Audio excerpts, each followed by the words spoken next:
Hey guys, I must admit first and foremost that my flatmate probably thinks I'm fucking mental.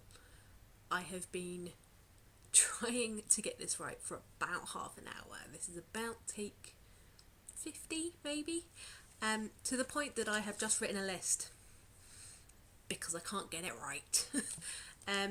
So I can't remember any of what I want to talk about, so I've just got... In fact, it's the back of a chocolate bar wrapper. Very, very good chocolate bar wrapper. So yeah, people probably think I'm mental right now, but it's fine. Whatever. Yeah, I wanted to start making a few videos again. I'm really sorry about the fact that my video diary ended up being a grand total of 1 entry. Not gonna lie, it's mainly because I'm a little bit shit. I must admit though, the blog posts did end up running until about 2 or 3 days before I moved. Does defeat the point of making a blog to track your progress through your move, but I tried. But yeah, I am in the middle of, at the moment, writing a new blog post, so that should be up either tonight or tomorrow. Obviously that also depends on when this finishes doing its business and uploading itself to YouTube. The internet is not great, so it might take until tomorrow, in which case this will probably come out after the blog. Besides the point, I will leave the link to the blog down below, unless you're watching this via Facebook, in which case you probably saw the blog post first. I will stop rambling about that now. So yeah, what's been happening? Well, I'm in Sweden now.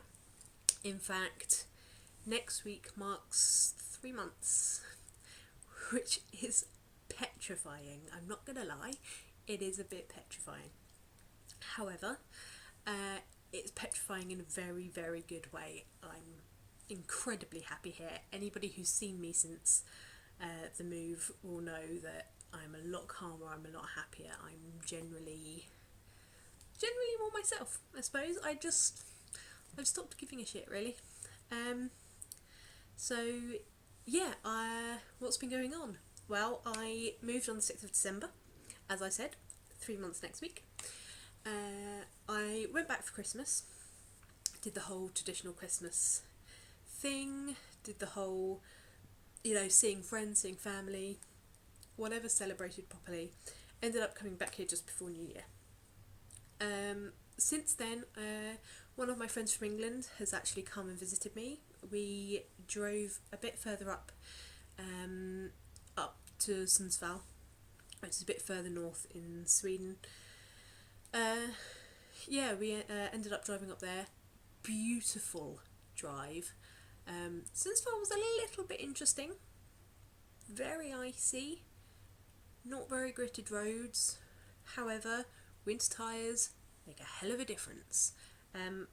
Having come from England, where we don't really do the winter tyre thing, and summer tyres and sheet ice ends in a lot of sideways driving. Winter tyres here, not so much. I understand why they do it, put it that way. Still makes hill starts at traffic lights on sheet ice bit interesting, not gonna lie, bit interesting, but I did it and we got there and it was a great trip. The drive was spectacular. If you get the chance to come to Sweden, especially in the winter, and drive around the country, it is one of the most beautiful things to do. It's stunning. If you love a good forest, you'll enjoy it. So yeah, my friend came over for that. A couple of weeks later, my parents came over and finally got to meet my 2 closest friends here, also known as my Swedish family. they are the two that I've stayed with most of the times that I've been here, and kind of helped me fall in love with the country, I suppose. It's, you have them to blame. Yeah, so those two got to meet my real family, and sometimes I think that my friends and my family get on a little bit too well. There's a reason that most of my friends have not met my parents, because a lot of them are far too alike, and sometimes it's, I don't know, sometimes it's nice to keep family and friends separate.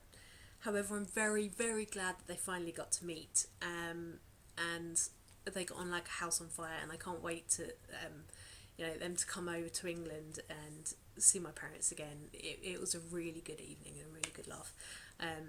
So thank you too, if you're watching, for that. That was brilliant, and I'm really glad that you guys got to meet each other. Then I flew back with my parents back to the UK a few weeks ago, which meant that I finally got all my documents together, which means that next week I am applying for my official residency here, which is really exciting. Scary, of course, because it makes everything a little bit more official. I say a little bit, makes it rather more official. But yeah, it's means that I will hopefully be an official resident soon.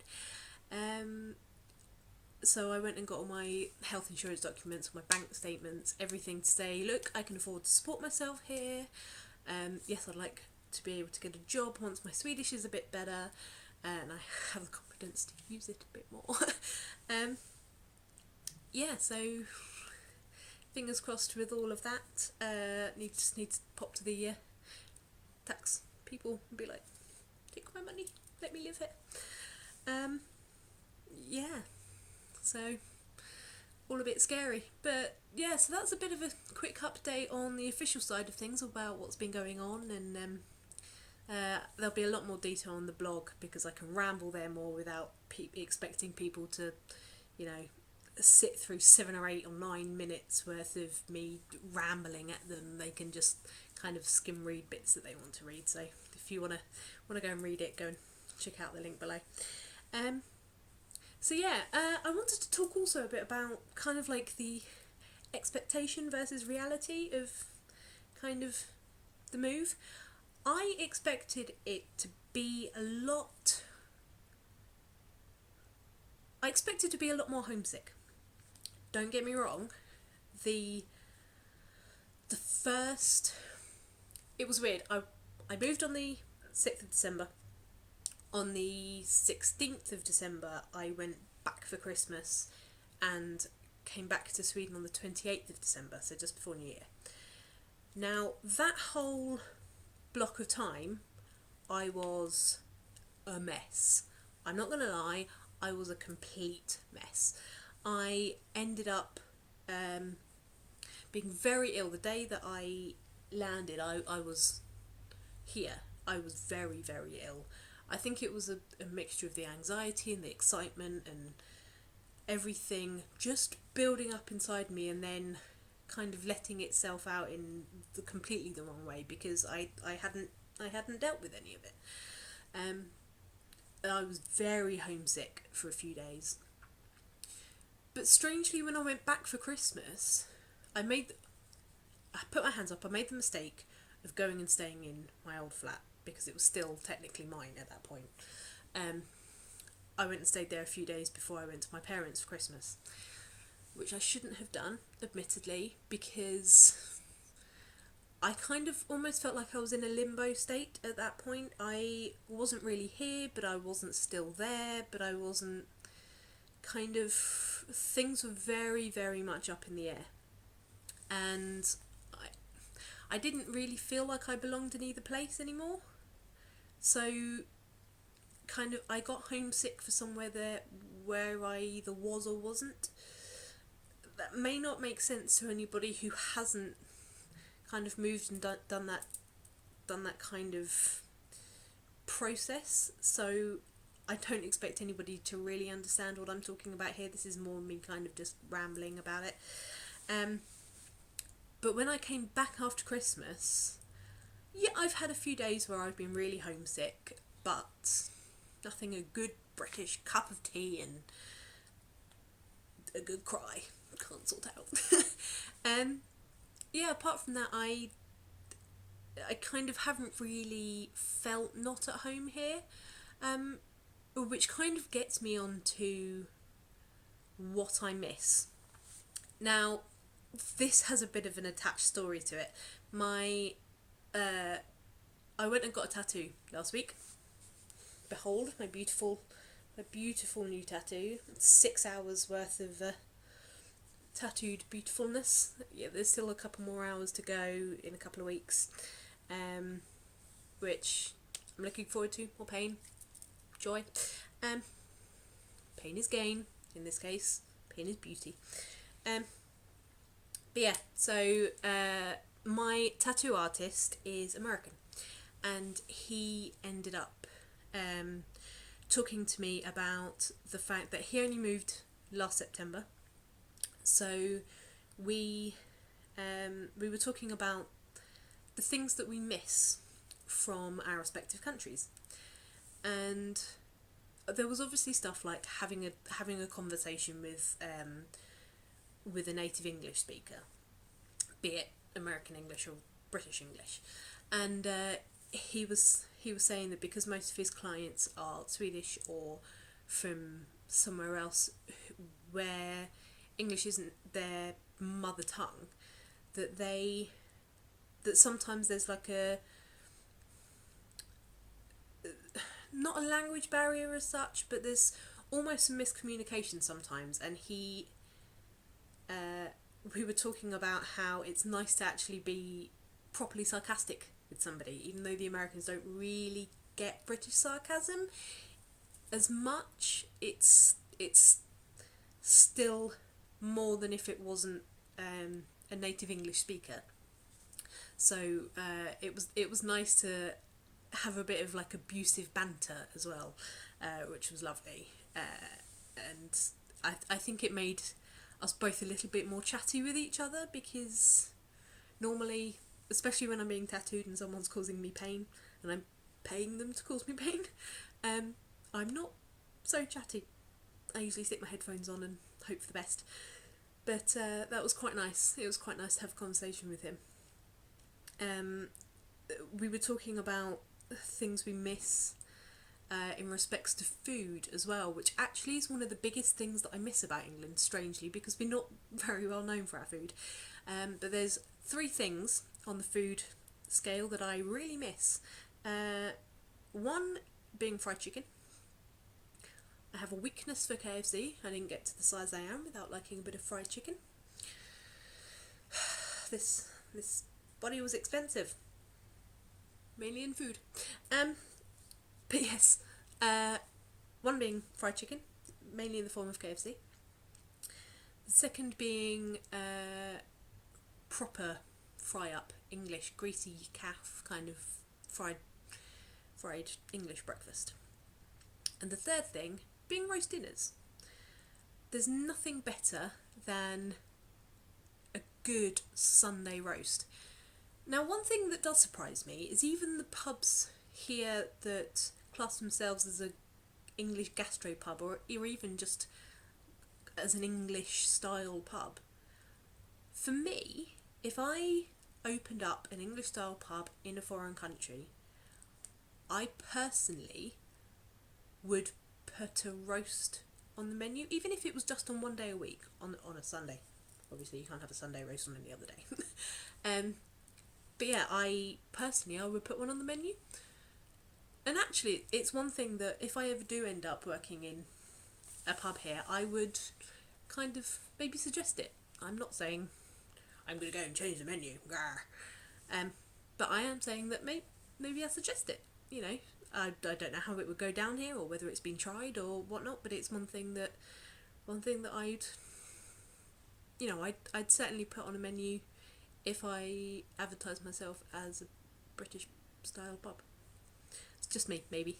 I don't know. Maybe I'm just being a bit stereotypically English and being like, oh no, that's not correct. But yeah, so they're the 3 things I really miss and strangely it's all food. Stuff like, it's really strange. I got really excited about the fact that I found some Heinz beans a few weeks ago, and I found PG Tips tea bags. Little things like that made me really excited, and I don't know, little bits of home that I could find abroad, in my new home country. So yeah, again, this has kind of been a bit of a ramble, and I'm hoping, fingers crossed, I am hoping that I managed to keep it a bit more of a regular thing. I do kind of want to make a video on journal keeping, and the fact that I've been keeping a journal since I've been here, because I think that has been my main saviour, really, and actually probably contributes to the fact that I haven't been doing a blog, or I haven't been doing these, because whenever I get a thought or a feeling or whatever that actually I could probably write about in a blog or make a video about, I've kind of just written in my journal. Once it's out, it's kind of out, maybe. I don't really know how to kind of excuse it. I don't know why I should be. I shouldn't be, really. But yeah, so I might do a couple of journal keeping things, video about kind of what I want to achieve while I'm here and what my plan is, and maybe a couple of videos with some other people, introduce a few people, but yeah, so that's kind of a little bit of an update and enough of a ramble for today, I expect.